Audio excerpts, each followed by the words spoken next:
Okey, so malam ni kelas kita akan sambung kita punya perbincangan soalan pentaksiran sumatif 1 untuk bahagian B. Okey, so cikgu briefing sikit. Bahagian B kertas 2 ni masa menjawab pula dah. Masa menjawab 2 jam 30 minit lah untuk kertas 2. Okey, untuk bahagian B, sebelum ni kita dah bincang bahagian A untuk 8 soalan.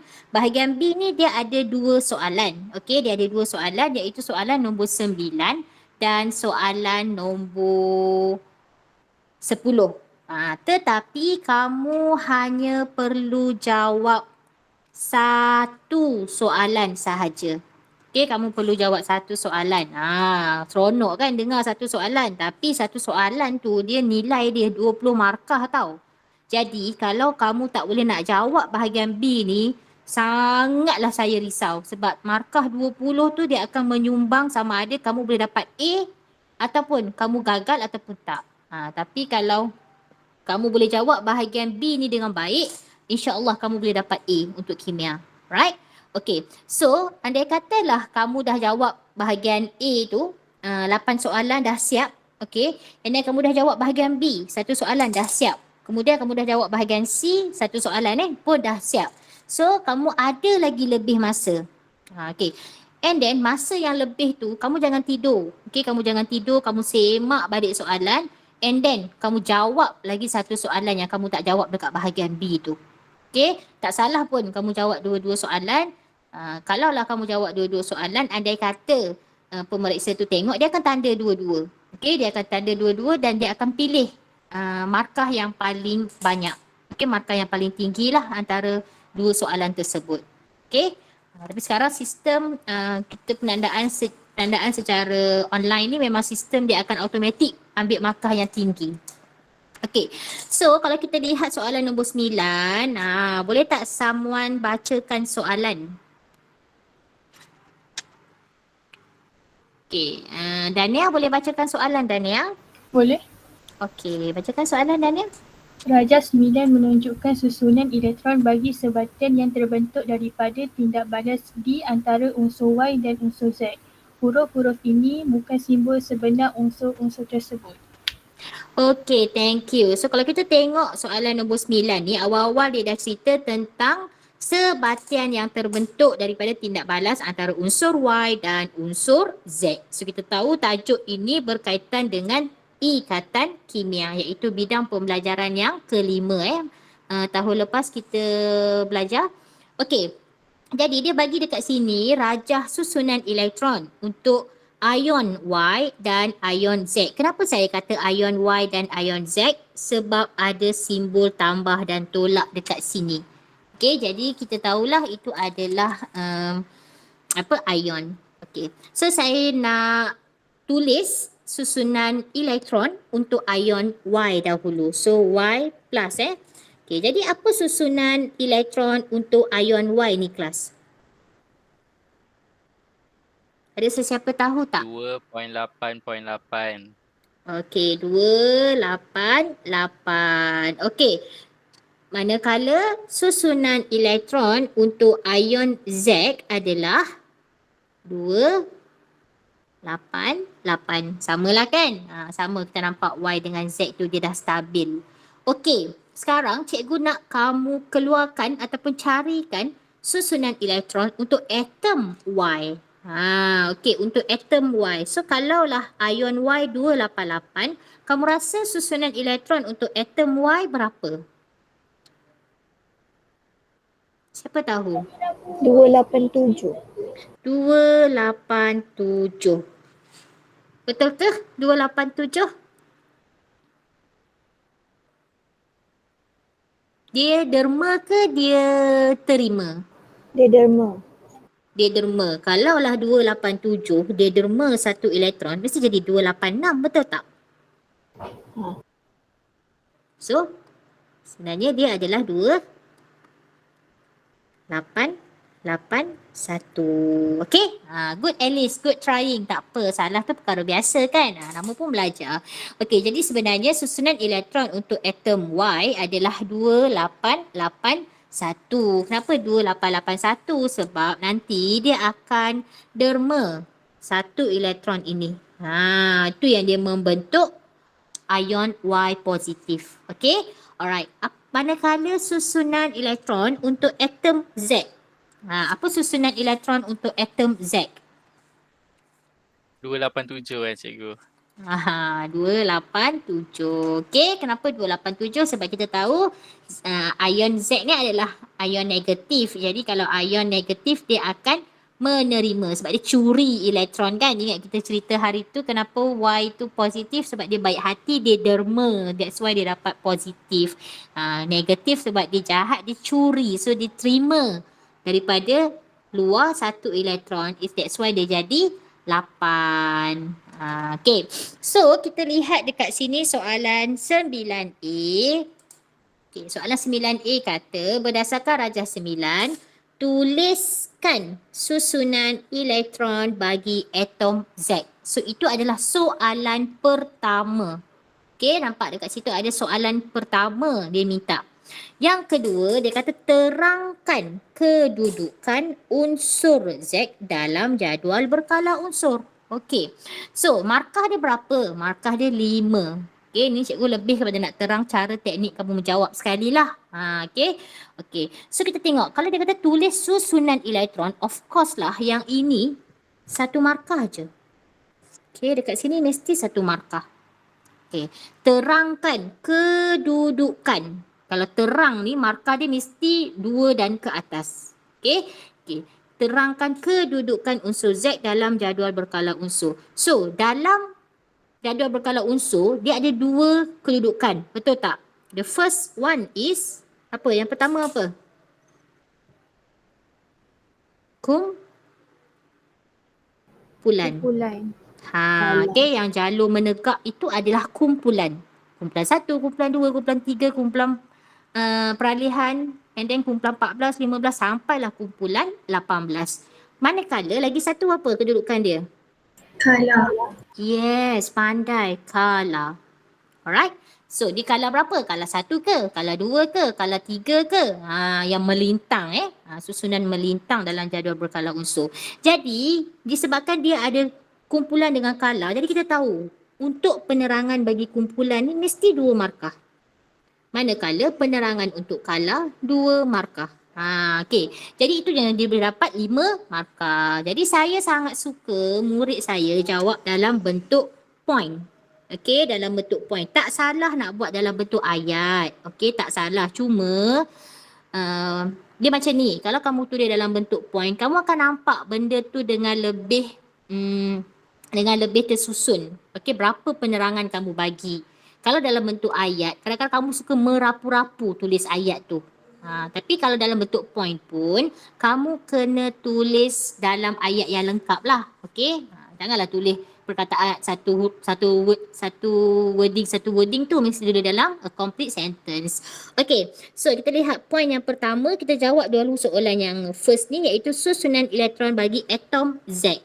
Nampak? Kita dah buat pun sebenarnya kan? That's why bila dapat jawab soalan tu kita keluarkan maklumat daripada jadual atau rajah yang diberi. Jadi susunan, tulislah kat sini susunan elektron atom Z. So berapa susunan dia tadi? 2, 8, 7. Okey, susunan dia 2, 8, 7. Boleh nampak kan? Okay. And then yang seterusnya kita tengok. Poin yang kedua, kita nak cerita tentang kedudukan. So, kedudukan cikgu cerita dahulu untuk kumpulan. Okey, so kamu rasa atom Z ni kumpulan berapa? Dia kumpulan berapa kelas? 18. 18 17. 17. 17. Alice, okey tak Alice? Ada masalah ke? Malam ni dia macam hilang fokus sikit Alice. Alice ke yang jawab 18 tadi? Alice kenapa? Okey tak Alice? Nervous ada apa tu? Nervous ke apa? Okey, janganlah nervous. Kita relax-relax je.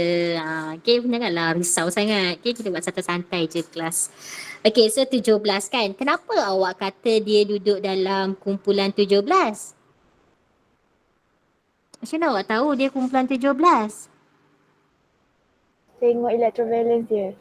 Yes, pandai. Tengok elektron valence. Elektron valence dia berapa tu? 7. Elektron valence dia 7. Jadi kita tulis balik. Kita tulis balik. Kita katalah atom. Awak susun lah ayat. Awak karanglah ayat comel-comel sikit kan. Atom Z mempunyai 7 elektron valence. Dah dapat satu markah kan?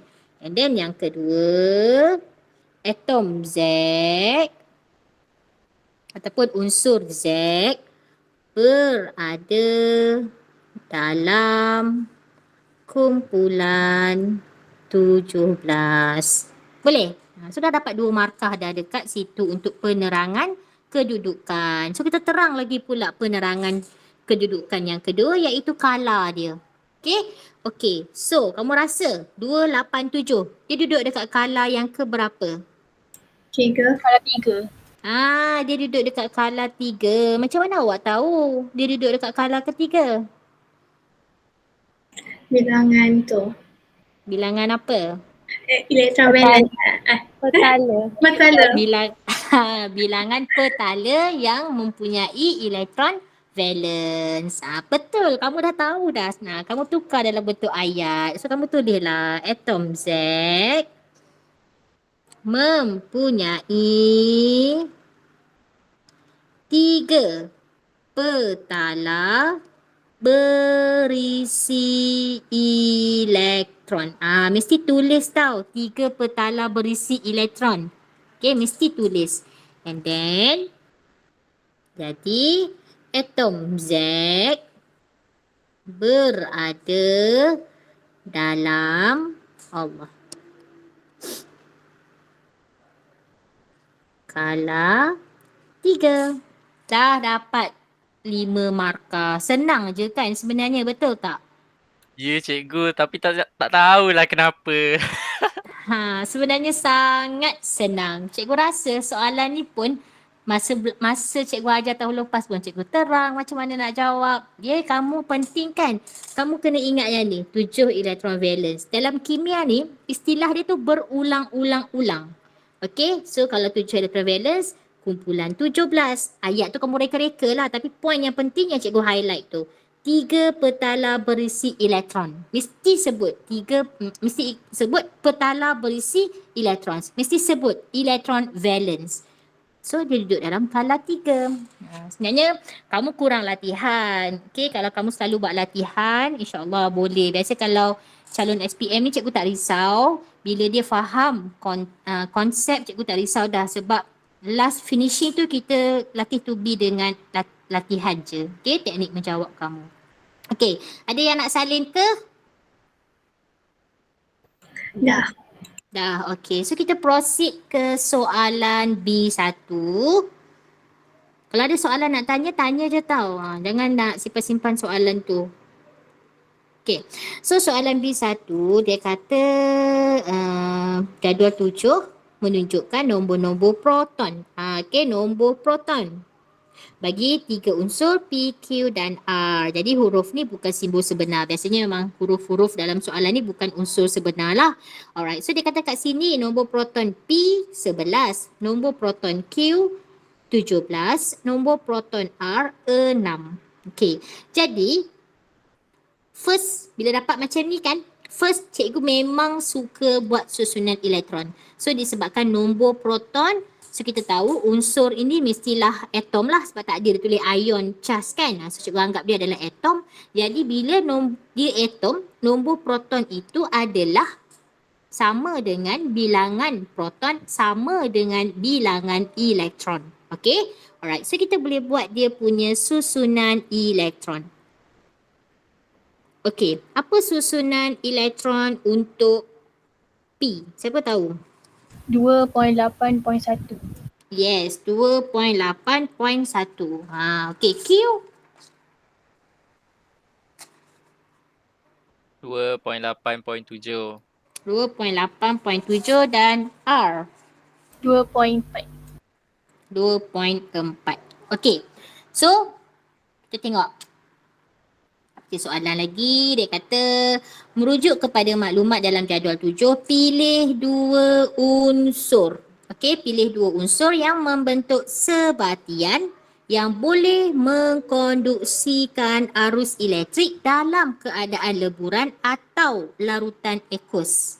Okay, so soalan pertama dia suruh kita pilih 2 unsur yang boleh mengkonduksikan arus elektrik dalam keadaan leburan atau larutan aqueous. Itu soalan pertama. Soalan kedua dia kata terangkan pembentukan sebatian tersebut. Dia tak kata pembentukan ikatan, tapi kita tahu nak hasilkan sebatian tu kita mestilah bentuk satu ikatan. Okey. So dalam bab ikatan kimia kita belajar memanglah ada banyak ikatan hidrogen, ikatan bagai-bagai tu, tapi dalam pembentukan ikatan kita fokus on ikatan ion dan juga ikatan kovalent. So kalau ikatan ion ni dia akan menghasilkan sebatian ion. Okay, kita ada 2 jenis sebatian lah. The first one is sebatian ion.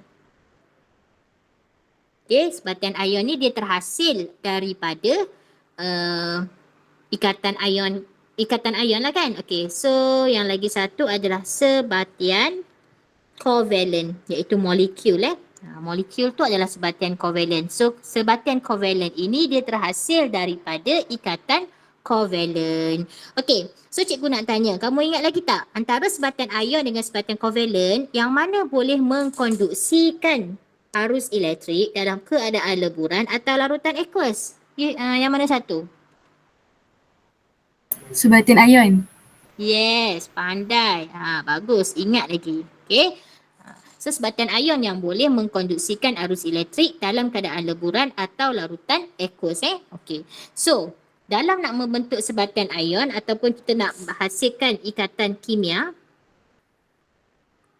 so dia melibatkan unsur yang macam mana? Dia mesti okey, Dania. Logam dengan bukan logam. Yes, pandai. So ikatan kimia ni dia mesti antara logam kahwin dengan bukan logam. Okay, so kamu dah ada dah basic tu. Cuma teknik nak jawab tu je. Kamu masih kena kena praktis lagi. Okay, so kita tengok unsur P. Logam ke bukan logam? Logam. Logam. Macam mana kita nak tahu dia logam ke bukan logam, Iman? Tengok jadual berkala unsur kat belakang. Tak payahlah tengok. Penat nak kena selak-selak nanti. Okay, cikgu gurau je. So kita tengok je dia kumpulan satu kan. Sebab dia elektron valence satu kan. So dia kumpulan satu. So kumpulan satu tu adalah logam. Okay, kalau tak ingat boleh tengok jadual berkala tu jangan risau. Okay, manakala Q. Okay, Q logam ke bukan logam? Dia kumpulan 17 ni. Bukan logam. Bukan logam. Okay, manakala R. Dia bukan logam. Bukan logam. Okay, so kamu rasa-rasa lah kan. Kamu rasa-rasa unsur mana yang boleh membentuk sebatian ion yang sesuai ni? Unsur P dengan unsur Q. Yes, unsur P dan unsur Q. Sebab P dia ada satu elektron valence yang dia boleh derma kepada Q. Nampak? Okay, jadi kamu dah dapatlah tu satu markah kan, 2 unsur. Okay. So kita tak ada ruang So cikgu lupa nak cakap bahagian B ni kamu kena jawab dekat helaian tambahan dekat test pad. Okay, so nanti kalau exam memang kena standby lah, kamu dah tahu kan. Okay, so cikgu kena jawab lah dekat helaian tambahan cikgu ni. Okay, sekejap cikgu nak cari kertas test pad cikgu. Okay, so cikgu cari test pad. Boleh tak? Alright, so bolehlah test pad cikgu. Okay, so kita lihat soalan 8B. Okay, cikgu dah tak nampak soalan. 9B cikgu tak nampak soalan cikgu. Cikgu kena rujuk lah soalan cikgu kat sini. Sekejap cikgu nak cari. Okay. Okay, so first soalan dia kata pilih 2 unsur. Okay, first pilih 2 unsur. Dekat sini berapa markah? Sekejap cikgu lupa nak terang dari segi markah dia.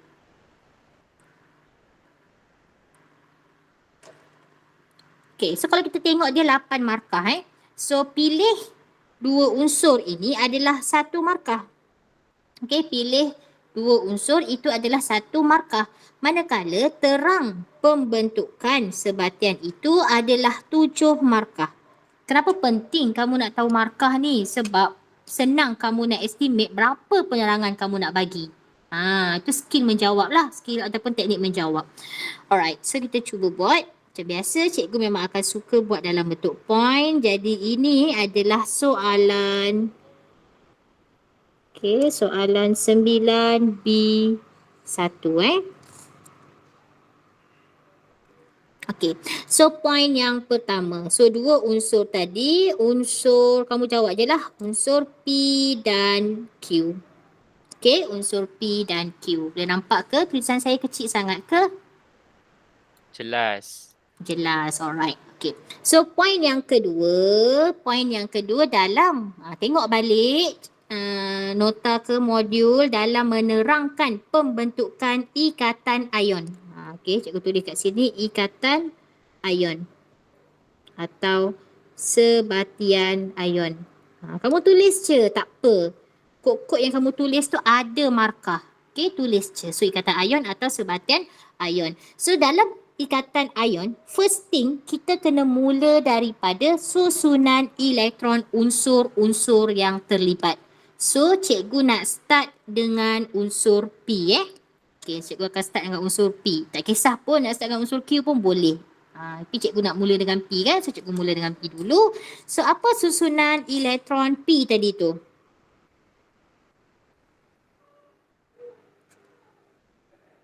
Apa susunan elektron? 281. Okey, 281. Kamu tulis macam ni, kamu dah dapat satu markah lagi. Okey, so itu yang pertama. Yang kedua, ikatan ion. Mestilah dia nak kena bentuk ion kan. Atom P tu membentuk ion. Itu langkah yang kedua. Jadi, atom P nak membentuk ion. Dia kena buat apa dengan elektron valence dia? Menderma cikgu. Yes, betul. So, tulis atom P menderma satu elektron valence. Kena sebut satu elektron valence tu untuk membentuk ion P positif. Okey, ion P positif yang mempunyai ataupun yang mencapai susunan elektron oktet yang stabil. Ion P yang mencapai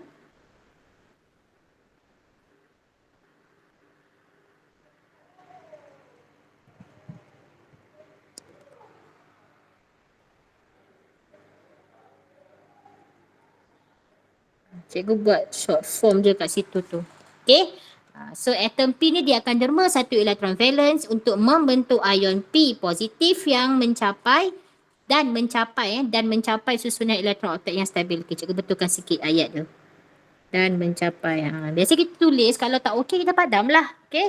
Mencapai susunan elektron oktet yang stabil. So tulislah sikit dia punya persamaan setengah dia. Okay, persamaan setengah dia adalah P menderma, kita letak elektron kat belakang Okey, P positif tambah elektron. Kamu ada masalah ke nak letak elektron tu dekat mana? Ada masalah tak untuk? Tak ada. Tak ada, boleh Kalau yang ada masalah untuk nak letak elektron tu sebelah kiri ke kanan, kamu guna tips elektron love positif tu. Okey, elektron love positif. So kita letak elektron sebelah yang ada charge positif. Lagi satu, elektron hate negatif. Kalau hate maknanya dia kena duduk jauh daripada ion negatif. Nanti kita akan tengok. Okey, so itu point yang ke berapa dah tu? Ketiga Ketiga untuk pembentukan ikatan. Okey, and then kita ceritalah pula. Kita cerita pula untuk atom Q. Kan, atom Q ni. Okey, kita cerita. So, susunan elektron atom Q berapa kelas? 2.8.7. 2.8.7. Okey, susunan elektron atom Q ialah 287. Okey, 2, 8, 7. Jadi apa yang Q ni buat untuk membentuk ion negatif? Q ni buat apa? Menerima. Menerima. Right, good. Okay, dia menerima 1 elektron lah sebab dia dah 7 kan. So dia perlu terima lagi 1 elektron. Kalau terima tak payahlah elektron valence, betul tak? Okay, dia perlu terima 1 elektron untuk membentuk ion Q.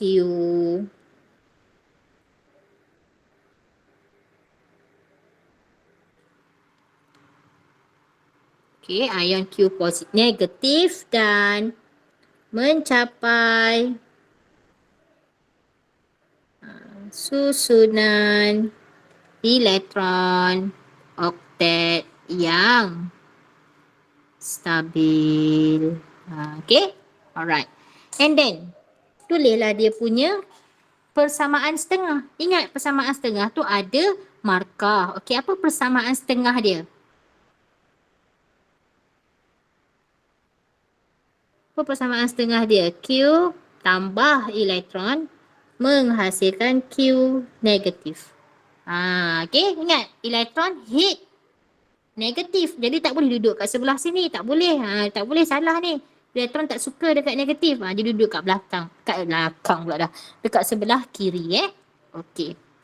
Kemudian, okay, dah berapa poin dah ni? 1, 2, 3, 4, 5, 6. Lagi 1, 7. Okey, lagi 1, 7.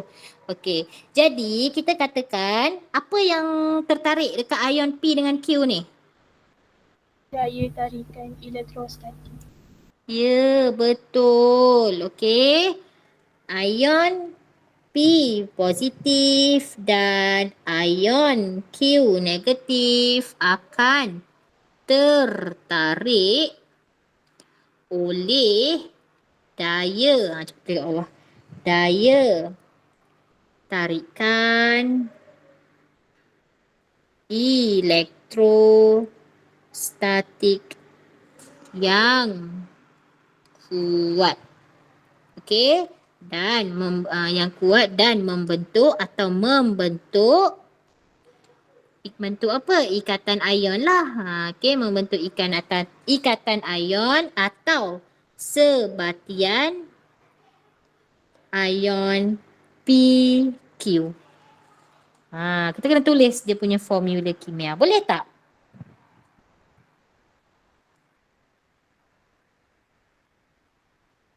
Boleh. Boleh. Okey, ataupun dekat sini kamu boleh tambah lagi 1 point tau. Okey, kamu boleh tambah 1 point sebelum kamu nak cerita tentang ikatan daya tarikan elektrostatik tu. Kamu boleh kata sebab dia PQ kan. So maknanya satu atom P.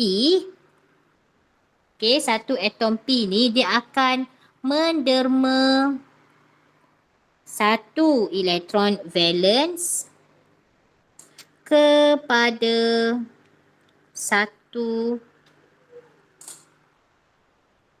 atom Q. Okey, hai Hazamul. Okey.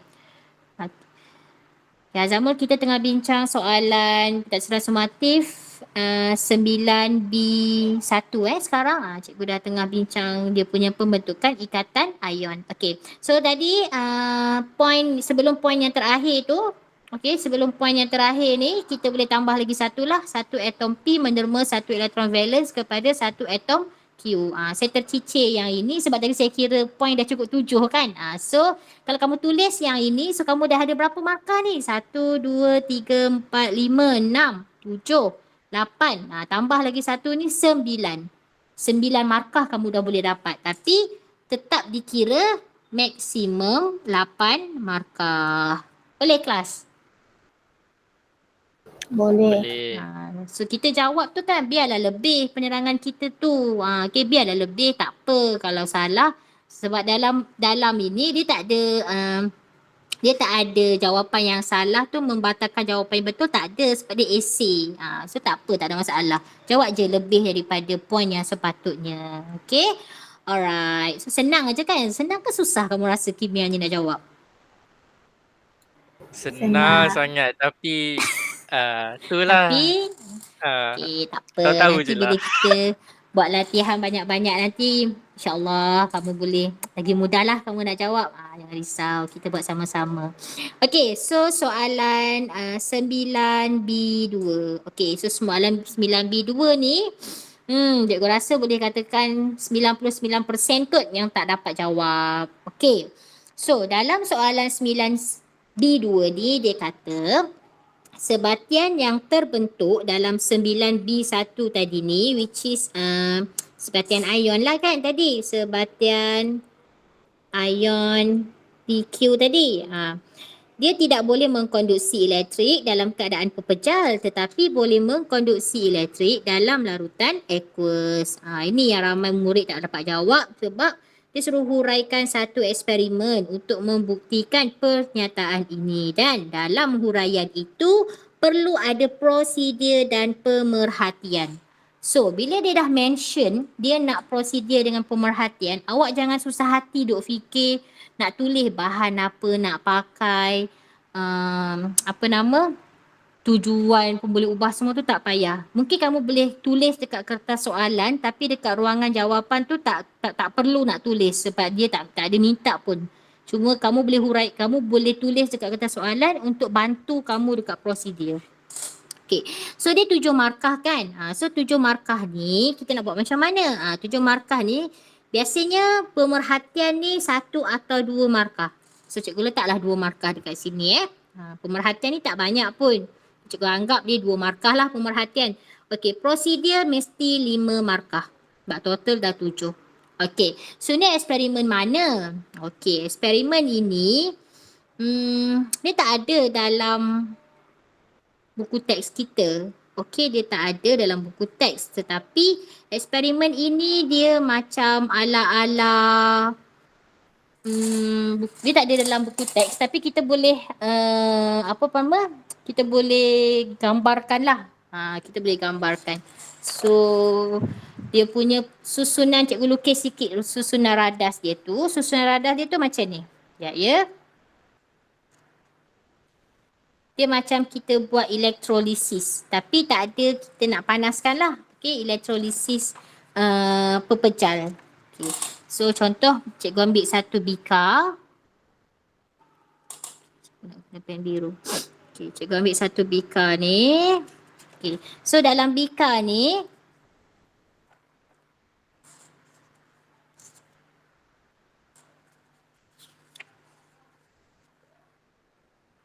so dalam bika ni kan cikgu isilah.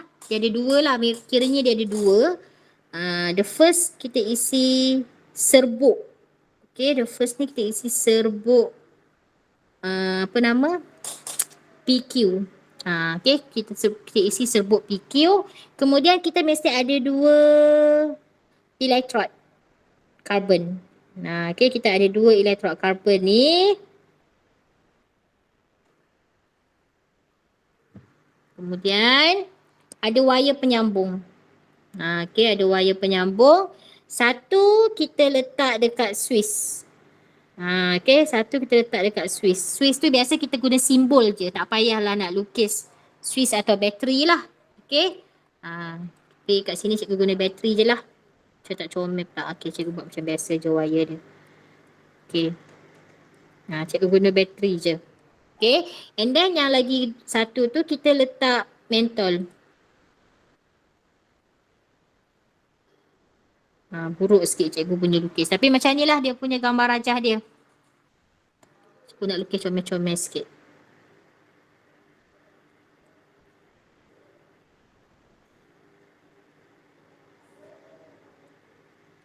So ni adalah mentol. Okay, ini adalah sel kering. Okay. So ni adalah serbuk P. So kita kena buat 2 keadaan lah. Mula-mula kita letak serbuk P, kemudian yang kali kedua baru kita tambah dengan air suling. Kenapa air suling? Sebab kita nak jadikan dia larutan aqueous. Okay. So macam mana kita nak terangkan? Okay. So kita pergi dekat test pad kita kat sebelah. Kita nak terangkan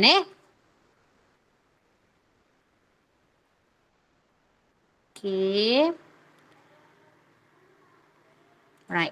So ini adalah soalan 9B2. Okey, tentang huraian eksperimen. Biasa soalan ni lah yang budak macam, bukan budak, murid lah. Murid dia tak berapa nak jawab. Dia tak nampak. Okey. So first kita buat dengan prosedur. Kita mulakan dengan prosedur dahulu. Okey. Prosedur yang pertama. Okey, prosedur pertama kita kata tadi, nampak tak? Boleh ingat gambar rajah yang cikgu lukis tadi? Okey. So first kita buat apa? Kita ambil satu bikar. Okey, satu bikar diisi dengan separuh ke, separuh lah, janganlah penuh kan, dengan serbuk sebatian PQ. Okey, kita isi bikar tu dengan separuh serbuk sebatian PQ tu step yang pertama. Step yang kedua, kita buat apa? Kita ambil 2 elektrod. Okey, 2 elektrod karbon dicelup. Okey, dicelup ke dalam serbuk tersebut. Dan kalau kamu boleh lukis, kalau kamu boleh lukis rajah tadi tu, kamu boleh buat je lukis, kemudian susun radar seperti rajah di atas. Itu pun boleh. Okey, dan disambung kepada bateri atau sel kering dan mentol dengan menggunakan wayar penyambung. Okey, satu. Kemudian kita nak buat apa? Apa pemerhatian kita nak tengok? Kita letak mentol tadi kan. So kita nak lihatlah nyalaan mentol. So nyalaan mentol tadi kita nak perhatikan.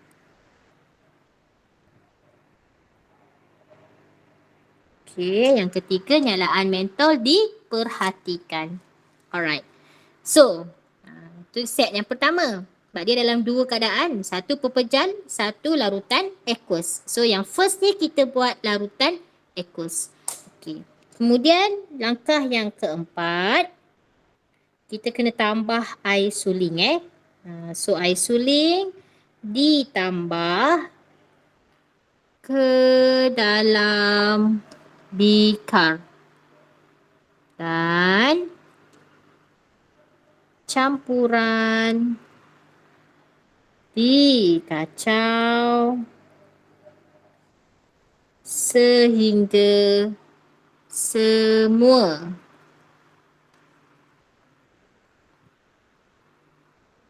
serbuk larut.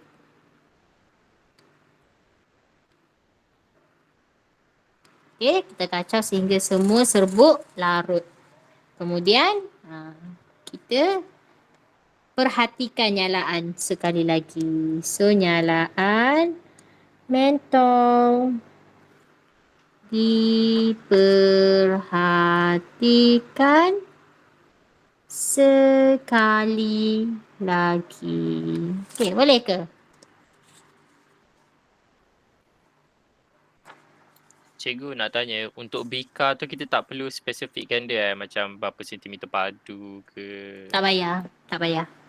Okey.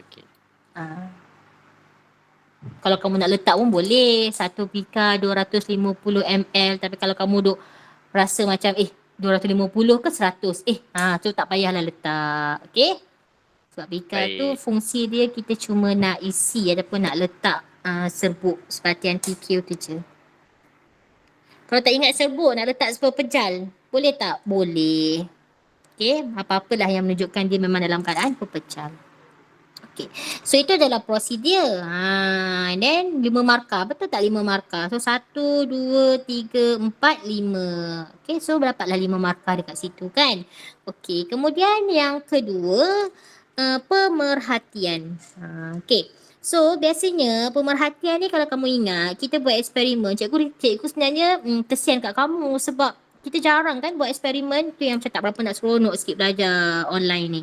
Okay, tapi tak apalah, kita bincang teori pun boleh Okay, biasanya kalau pemerhatian ni, kita buat dalam bentuk jadual. Okay, kita kena buat dalam bentuk jadual. Okay, so macam mana bentuk jadual ni? So dia jadual ni biasa macam table lah kan.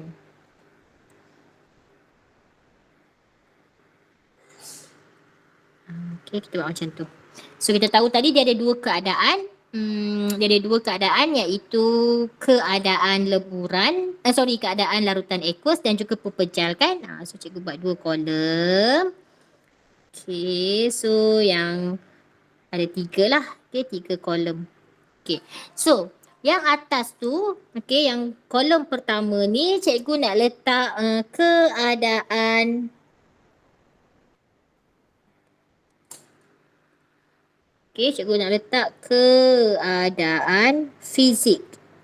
Apa benda keadaan fizik ni? Iaitu satu tu pepejal, satu lagi dalam keadaan larutan aqueous.